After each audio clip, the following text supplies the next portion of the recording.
You have been told many lies of Middle-earth. What was the moment where you feel really connected to your character? I don't think it fully hit me that we were really doing Lord of the Rings until Hall H yesterday. It was the moment where you were immersed in people who love Tolkien as much as you do, and then all of a sudden it just kind of slaps you in the face. For me, there's before Hall H and after. What surprised you about that Hall H reaction? How loud it was. And the fact that, we had Colbert moderated. So as a Tolkien expert, to have his blessing was really special. One of the first one was when I had my ears for the first time and my entire costume. It was one of the most special ones, to be able to have this lifelong childhood dream of being an elf and seeing yourself as one was very deep. What was your reaction when you saw those ears for the first time on you? Tears. I do a lot of that. This is something that is bigger than any of us. And that also came to my consciousness yesterday at Hall H.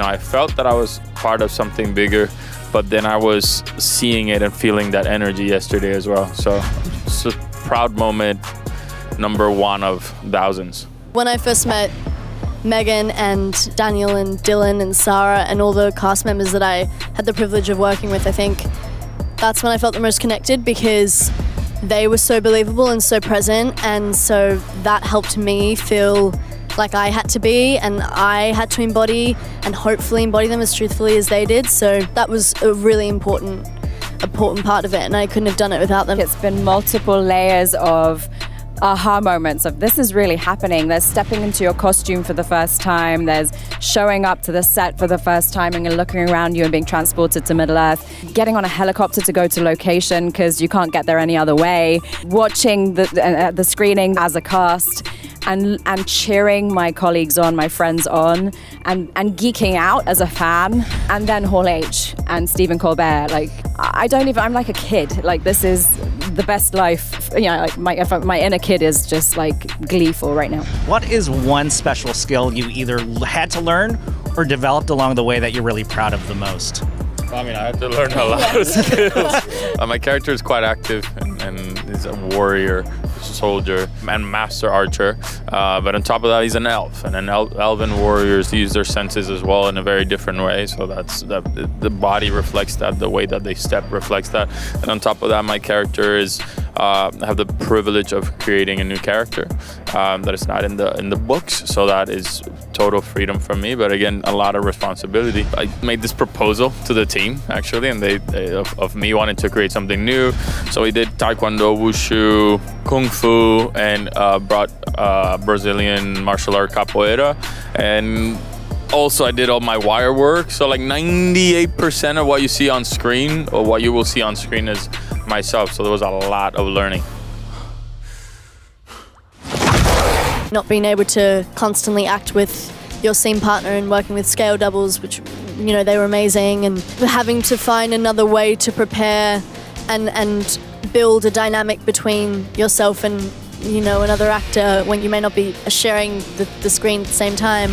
That is something that really, I think, bonds you in a way that I hadn't experienced before. We Harfoots have each other. For I must now wander this wandering day. We're safe. If there were an action figure made that was based on you from real life, what accessories would come with that action figure? Probably a really cool diaper bag. It's just got everything in it. He pulls out nunchucks and, baby bottles. I'm a dad, and that's a lot of my life. So just a really cool diaper bag. Comes in all different colors and sizes. It's got all these cool compartments. I think I would actually be onto something. I could see that. Grab the bag. Good to go. Yeah. And it's a non-gendered bag, so you can get it in all kinds of different shapes and sizes. It's not one size fits all. I'm telling you, we're onto something here. Someone needs to market this. As soon as you put the bag on, every parent is a superhero. I love it. That's the line. That's the line. You're welcome. as a person, I look like a monster when I go to bed because I have a whole concoction of things. I was talking about this earlier. I have industrial grade earplugs that have a string so that I don't lose them. I have a one eye mask, and then on top of that, I put my favorite T-shirt around because it's soft. I didn't know and then that. I will come with 4 body pillows. That's the thing. I like one body pillow. Like, yeah. So it's like sleeping monster, beauty monster. Darkness will march over the face of the earth. If there were one movie to rule them all, what would it be? Guys, that's so hard. It is hard. I mean, from my top. Go ahead.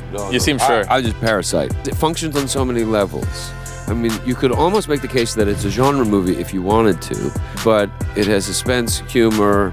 It's constantly taking turns in. You think you know where it's going. You feel invested in everyone. Everyone gets a fair shake in the film. And I've just never seen anything like it. I haven't seen anything like it in a long time. It's the kind of movie that keeps coming to me. You know, the last thing you want is to make a movie and then everyone goes, okay, let's go get a pizza. We're not even going to talk about it. This is one that visits me in my dreams.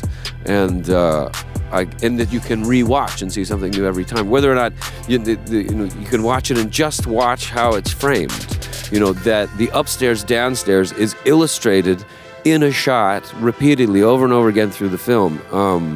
It is immersive. It is a stroke of genius, and I can't wait to see what else he does. 혹시라도 이걸 쓸 찬스가 있으면 대박이긴 한데. I'd say Nightmare Before Christmas, actually. Yeah, that's a movie that I keep coming back to, that it has like the elements of beauty and art and all that stuff, but it always brings you back to like that cozy feeling as an adult. I feel like the older I get, the more I crave that kind of feeling, you know, as an actor as well. You kind of doing this, you know, being dramatic, etc., etc. So I want to go home, take a shower, AC up, bowl of cereal, and kind of watch Nightmare Before Christmas.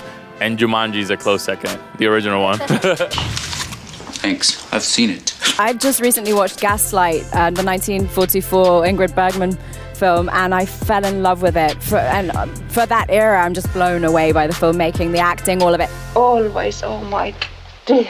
I'll say Shoplifters, because you have no idea where it's going to go from the start. You know, the second that you walk into the supermarket with the characters, you just have absolutely no idea. You think it's going to be a real family-centered film, and then it is, but at the same time it looks at all these different, you know, about relationships and what you sacrifice, what you compromise from family, what you keep from family to keep an idea of what home is, and you don't want to break it. And I think it can subvert your expectations the whole time. I remember being in the cinema watching it, and I'll just never forget the feelings that I had after it. Yeah.